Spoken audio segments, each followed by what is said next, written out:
สูงถึง10 ล้านไร่กว่า 90% ของไฟป่ามาจากฝีมือมนุษย์ตีเผาเพื่อหาเห็ดของป่าและการเผาเศษซากพืชหลังการเก็บเกี่ยวบ่ว่าจะเป็นต่อสั่งข้าวโพดเลี้ยงสัตว์หรือนาข้าว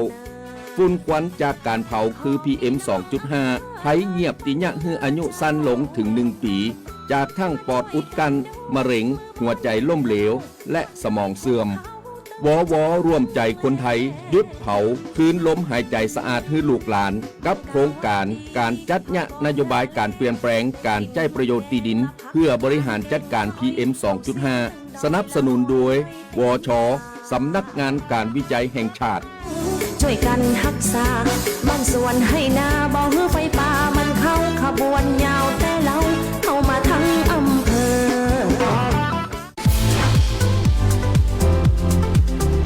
คุณกำลังฟังสถานีวิทยุกระจายเสียงแห่งประเทศไทยจังหวัดแพร่ FM 91 เมกะเฮิรตซ์ให้ความรู้คู่ความสุข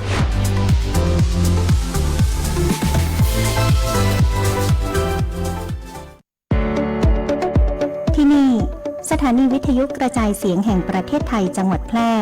ส่งกระจายเสียงด้วยระบบ FM สเตอริโอมัลติเพล็กซ์ความถี่ 91 เมกะเฮิรตซ์จากนี้ไปติดตามรับฟังรายการร้อยเรื่องราวข่าวสารเมืองแพร่ทุกวันจันทร์ถึงวันศุกร์เวลา 11 นาฬิกาถึง 12 นาฬิกาช่วงสื่อสารสาธารณสุขโดยงานเผยแพร่ประชาสัมพันธ์สำนักงานสาธารณสุขจังหวัดแพร่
ในช่วงสื่อสารสาธารณสุขในงานเผยแพร่ประชาสัมพันธ์สำนักงานสาธารณสุขจังหวัดแพร่นะคะก็อยู่ด้วยกัน1ชั่วโมงตรงนี้ค่ะคุณฟังอยู่ด้วยกัน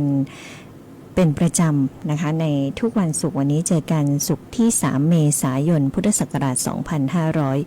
2569นะคะรับหน้าที่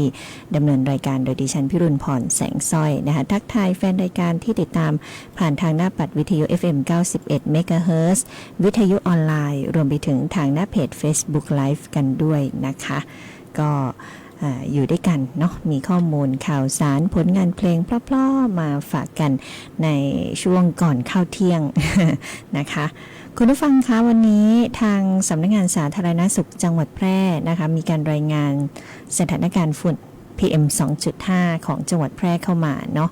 ก็ถือได้ว่าในสัปดาห์นี้นะคะสถานการณ์ของฝุ่น PM 2.5 ก็อยู่ในระดับที่ส่งผลกระทบต่อสุขภาพนั่นก็คือสีแดงนะคะซึ่งวัดที่ตำบลนาจักอำเภอเมืองแพร่จังหวัดแพร่นะข้อมูลณวันที่3ของเรานะคะอยู่ที่119ไมโครกรัมต่อลูกบาศก์เมตรนะคะถ้า 75.1 ขึ้นไปอันนี้คือเป็นสีแดงแล้วนะคะแต่วันนี้นะคะ119.0 ไมโครกรัมต่อลูกบาศก์เมตรนะคะก็เรียกได้ว่าเกินมาทั้งอาทิตย์เลยนะคะเป็นสีแดงทั้งอาทิตย์เลยทั้งสัปดาห์เลยนะคะหลายท่านนะคะเริ่มมีผลกระทบต่อสุขภาพแล้วนะคะก็ฝากดูแลสุขภาพของตนเองแล้วก็คนรอบข้างนะคะหากว่ามีอาการที่ผิดปกติไปนะคะหายใจลำบากนะเคืองตาเคืองจมูกก็ให้รีบไปพบแพทย์นะคะก็สังเกตอาการของตนเองด้วยนะคะหากว่าเราเนี่ยผิดปกติไปนะหรือคนรอบข้างผิดปกติไปนะคะก็ให้พาไปพบแพทย์นะคะงดทำกิจกรรมกลางแจ้งทุกชนิดนะคะหลีกเลี่ยงการสัมผัสอากาศภายนอกอาคารลดการสูดดมฝุ่นละออง PM 2.5 หมอกควันพิษต่างๆนะคะแล้วก็อย่าลืมสวมหน้ากากป้องกันฝุ่น PM 2.5 กันด้วยในกรณีที่หลายท่านเนาะอาจจะหลีกเลี่ยงไม่ได้ที่จะต้องไปทำงานออกไปนอกตัวอาคารนะคะอาจจะต้องมีการป้องกันตนเองเนาะสวมหน้ากากป้องกันฝุ่น PM 2.5 นะคะสวมหน้ากาก N95 สวมหน้ากากที่ได้มาตรฐานนะคะเพื่อลดการเจ็บป่วยนะคะคุณภาพอากาศเป็นสีแดงตลอดทั้งสัปดาห์นะคะทางสำนักงานสาธารณสุขจังหวัดแพร่ก็ห่วงใยคุณผู้ฟังประชาชนทุกท่านทุกคนนะคะดูแลสุขภาพกันด้วยนะคะช่วงหน้าก็จะมีข้อมูลข่าวสารภารกิจต่างๆนะคะรายสัปดาห์ของสำนักงานสาธารณสุขจังหวัดแพร่มาฝากกันค่ะไปรับฟังผลงานเพลงเพราะๆกันก่อนค่ะ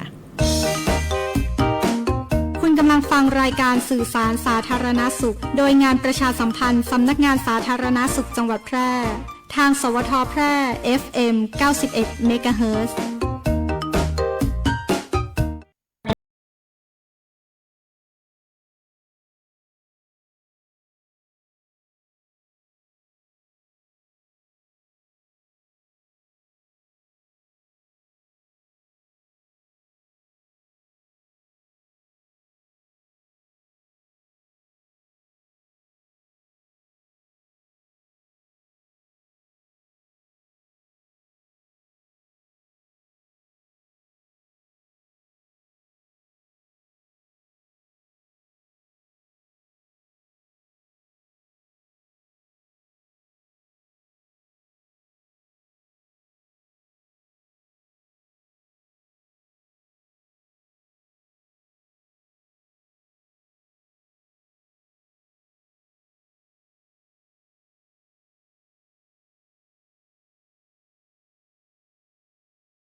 กำลังฟังรายการสื่อสารสาธารณสุขโดยงานประชาสัมพันธ์สำนักงานสาธารณสุขจังหวัดแพร่ทางสวทแพร่ FM 91 เมกะเฮิรตซ์ เราฟังผลงานเพลงเก่าๆกันไปนะคะก็กลับมาพบเจอกันในช่วงของรายการร้อยเรื่องราวข่าวสารเมืองแพร่ในช่วงสื่อสารสาธารณสุขโดยงานเผยแพร่ประชาสัมพันธ์สำนักงานสาธารณสุขจังหวัดแพร่นะคะในรอบสัปดาห์นี้นะคะในวันที่ 31 มีนาคมที่ผ่านมานะคะก็มีการออกรณรงค์ให้ความรู้ในเรื่องการป้องกันผลกระทบจาก PM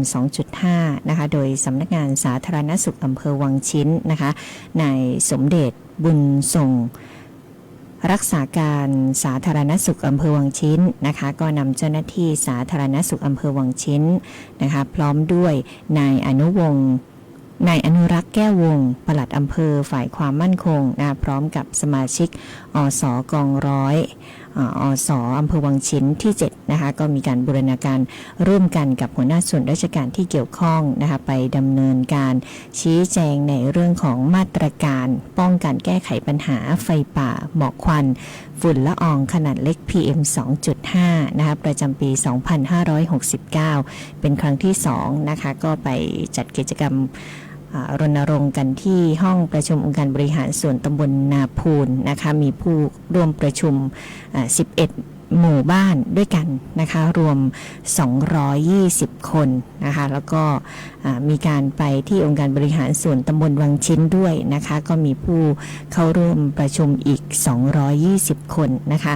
ก็เป็นการรายงานผลของการปฏิบัติงานด้วยนะคะแล้วก็ออกรณรงค์ให้ความรู้กับประชาชนในเรื่องของการป้องกันผลกระทบ PM 2.5 ในส่วนของสาธารณสุขอำเภอนะคะ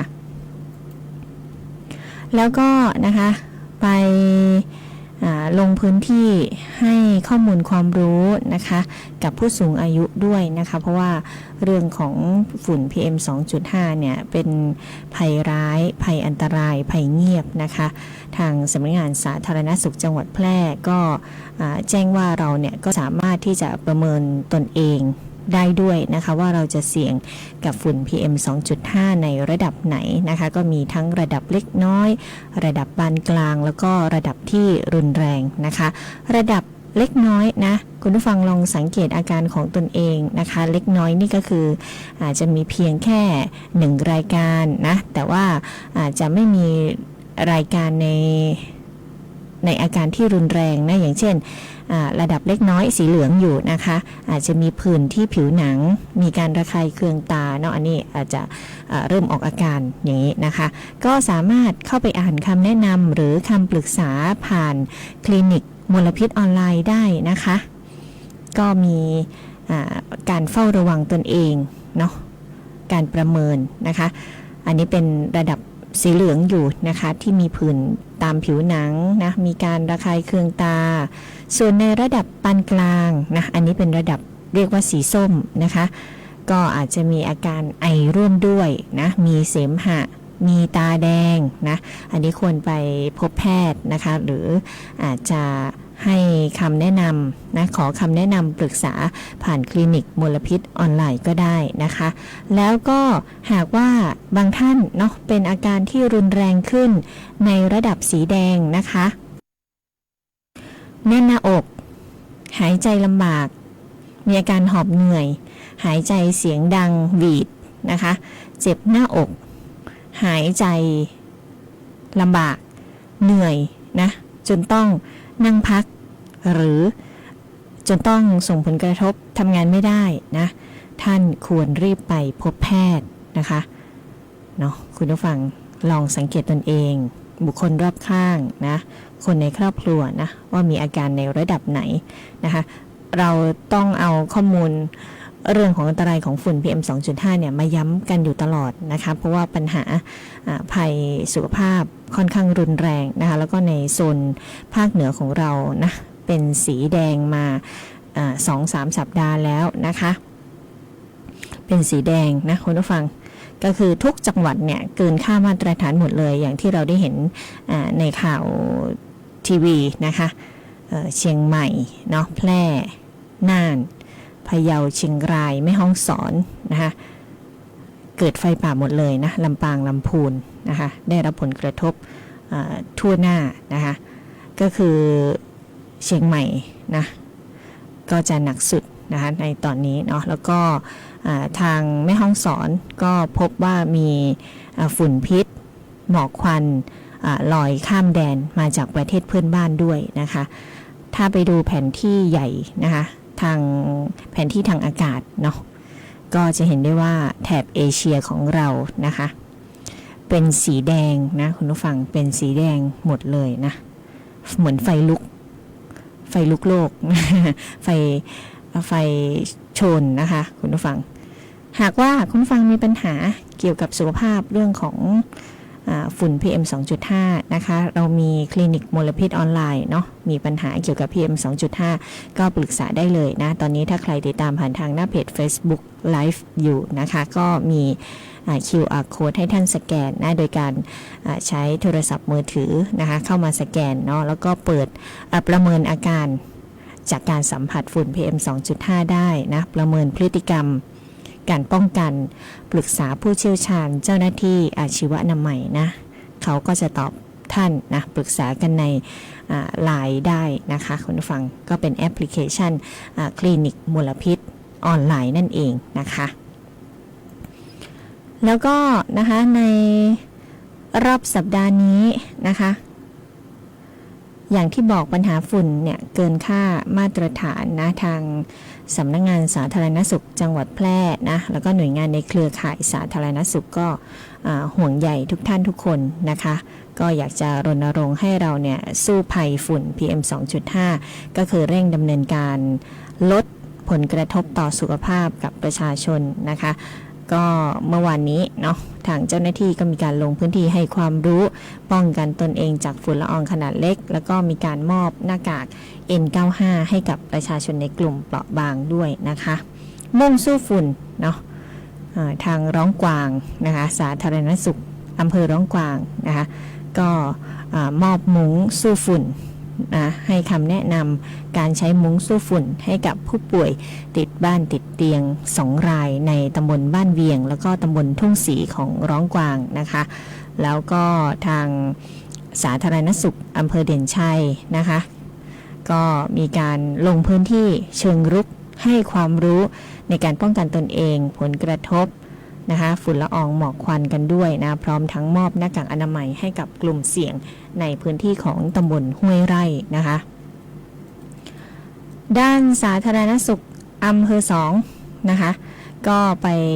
จัดบูธประชาสัมพันธ์ให้ความรู้เรื่องฝุ่น PM 2.5 เน้นการสร้างความตระหนักรู้วิธีการป้องกันตนเอง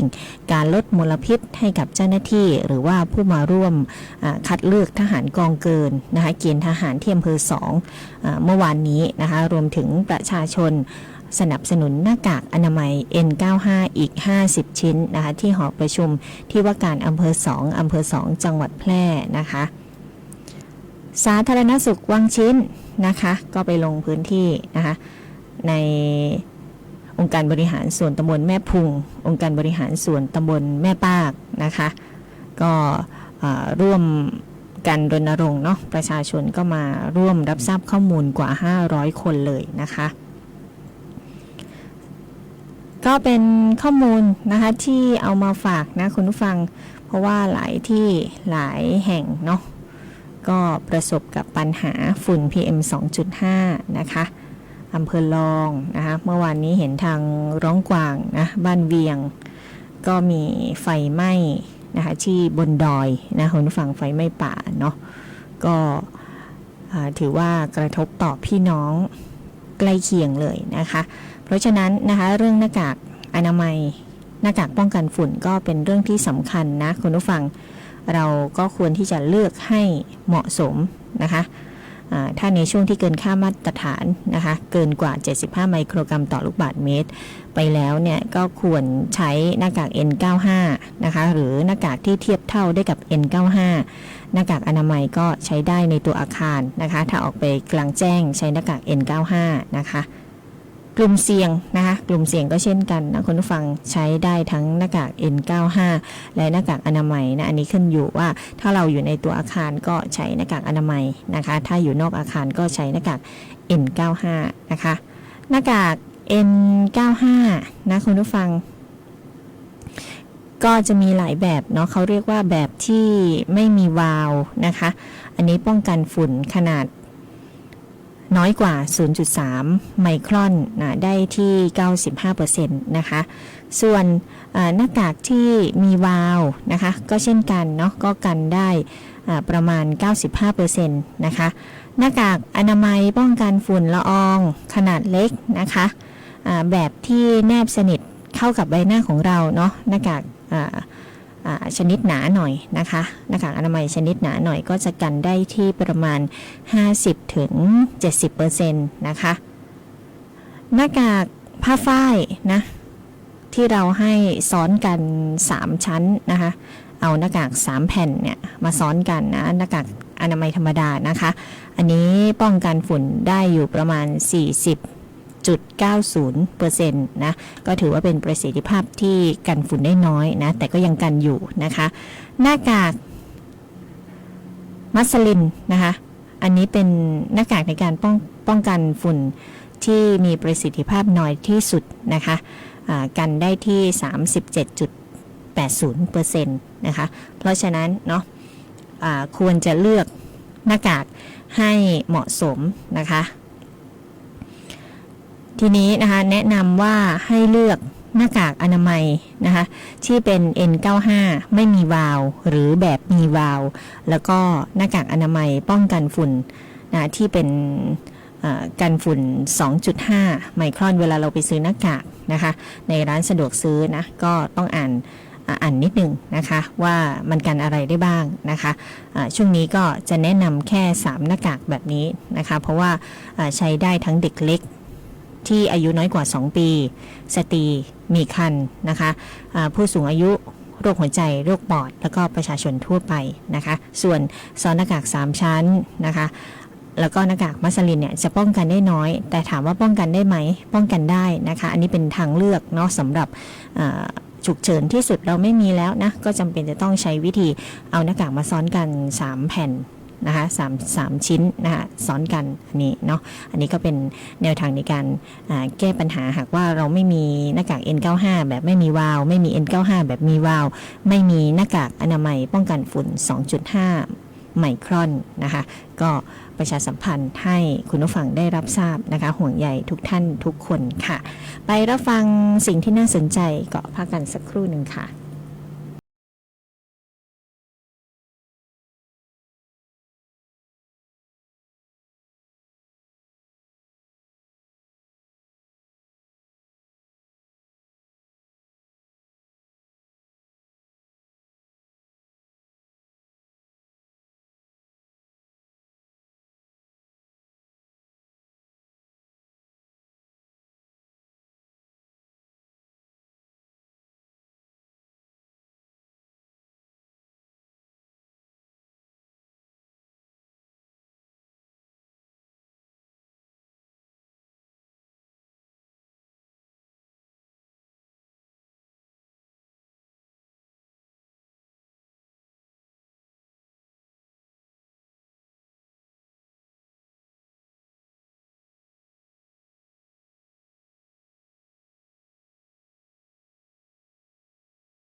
คุณเทกี้เดี๋ยวช่วยจอดข้างหน้าให้แสงล่าแวะซื้อของไปฝากคุณชายกบแป๊บหนึ่งได้ไหมคะได้ครับผมจอดแป๊บเดียวไม่ต้องดับเครื่องก็ได้มั้งครับกลับขึ้นมาก็จะได้นั่งสบายๆแอร์เย็นฉ่ำๆรอเลย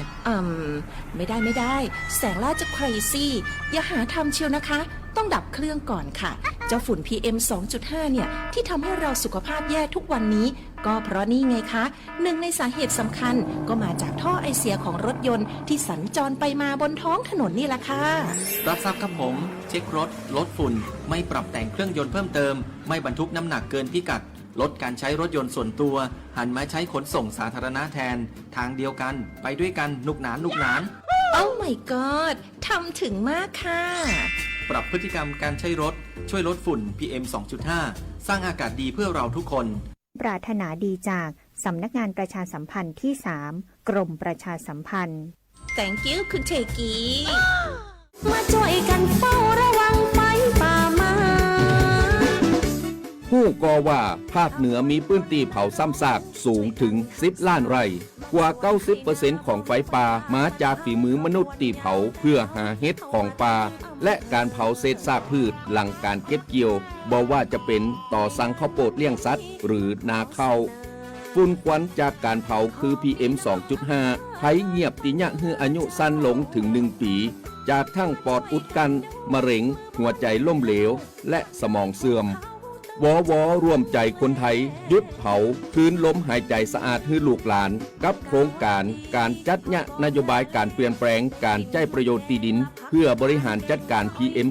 2.5 สนับสนุนโดยวช.สำนักงานการวิจัยแห่งชาติช่วยกันรักษาบ้านสวนให้นาบ่ฮื้อไฟป่ามันเข้าขบวนยาวแต่เราเข้ามาทั้งอำเภอผมยะได้น้องกะยะได้ลุงกะยะได้เปิ้นกะยะได้ป้ากะยะได้บอกว่าเป็นไผก็ยะได้เพื่อคือบ้านเมืองเขาสดใสไร้หมอกควันงดเผาต่อสั่งฟางเข้าวัสดุเหลือใช้จากการเกษตรกิ่งไม้ใบหญ้างดการเผาป่าเพื่อล่าสัตว์งดการเผาขยะตามบ้านเรือนงดเผาลดปัญหาหมอกควันหมู่เฮาช่วยกันยะได้เพื่อล้มหายใจบริสุทธิ์ของกูคนตาขวางเดินโซเซห่างตกลิ้นห้อยน้ำลายย่อยแม่นเลยเจ้าสัตว์เลี้ยงของท่านกำลังเป็นโรคพิษสุนัขบ้าเพื่อบ่ให้มีการสูญเสียชีวิตจากโรคพิษสุนัขบ้าเฮาผู้คนต้องเป็นส่วนหนึ่งในการเฝ้าระวังป้องกันควบคุมและบูรณาการร่วมกันกำจัดโรคพิษสุนัขบ้าให้หมดไปจากประเทศไทยและบ่ได้ลืมว่าสัตว์เลี้ยงลูกด้วยนมกูชนิดเป็นโรคพิษสุนัขบ้าเฮาต้องเฝ้าระวังสัตว์ปลอดโรคขนปลอดภัยจากโรคพิษสุนัขบ้าเอาเลขเข้ามาเลขดังเลขเด็ดเลขไหนก็ไม่ให้โชคเท่าเลขนี้เลขอะไรคะเลขบัตรประชาชน13หลักไงยืนยันว่าเราเป็นคนไทยและมีสิทธิ์หลักประกันสุขภาพครับคนไทยทุกคนที่มีเลขประจำตัวประชาชน13หลักที่ไม่มีสิทธิ์ในการรักษาพยาบาลตามกฎหมายประกันสังคมไม่มีสิทธิสวัสดิการรักษาพยาบาลของข้าราชการพนักงานรัฐวิสาหกิจหรือสวัสดิการรักษาพยาบาลอย่างอื่นที่รัฐจัดให้ทุกคนจะเป็นผู้มีสิทธิ์หลักประกันสุขภาพสอบถามรายละเอียดได้ที่สายด่วนสปสช1330สวัสดีเจ้าน้ำตาลพิษคณะนะเจ้าขอเชิญชวนฮีโร่เจ้าประจำตีสัญญาว่าจะมาบริจาคเลือดตึง3 เดือนและคนตีมาบริจาคเตือแรกอยากให้อยู่ด้วยกันเป็นหมื่นๆส่วนคนตีหายไปหมู่เฮายังรอคุณปิกมาหาเสมอนะเจ้าสำหรับไผที่ยังบ่เคยบริจาคเลือดมาลองเป็นผู้ฮื้อและมาเป็นครอบครัวเดียวกันเนอะเจ้าเพราะทุกวินาทีคือโอกาสช่วยชีวิตการฮื้อเลือดเลยเป็นเรื่องที่รอวันผูกบ่ได้ติดตาม Give But Now ฮื้อเลือดฮื้อได้ฮื้อเลยได้ทุกแพลตฟอร์ม Official ของศูนย์บริการโลหิตแห่งชาติสภากาชาดไทยเจ้าให้เลือดกิฟต์บลัดให้ชีวิตกิฟต์ไลฟ์ให้เลือดให้ชีวิตกิฟต์บลัดกิฟต์ไลฟ์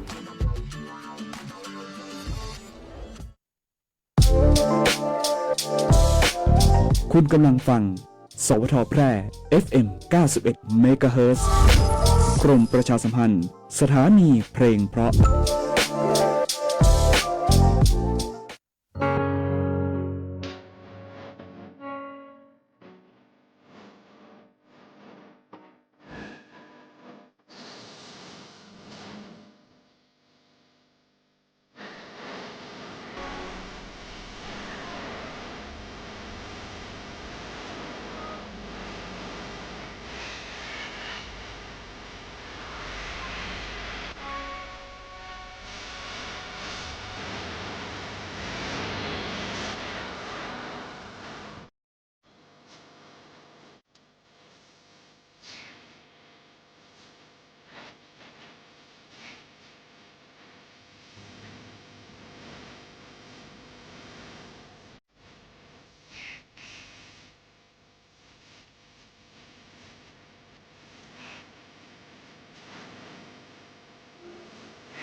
เรา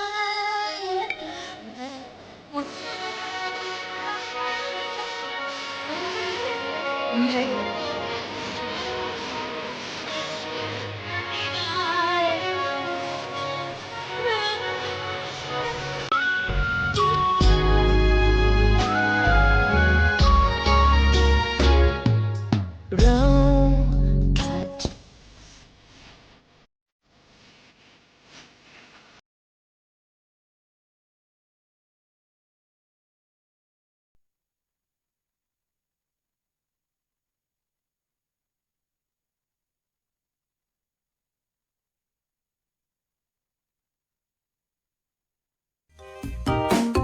คุณกำลังฟังรายการสื่อสารสาธารณสุข โดยงานประชาสัมพันธ์สำนักงานสาธารณสุขจังหวัดแพร่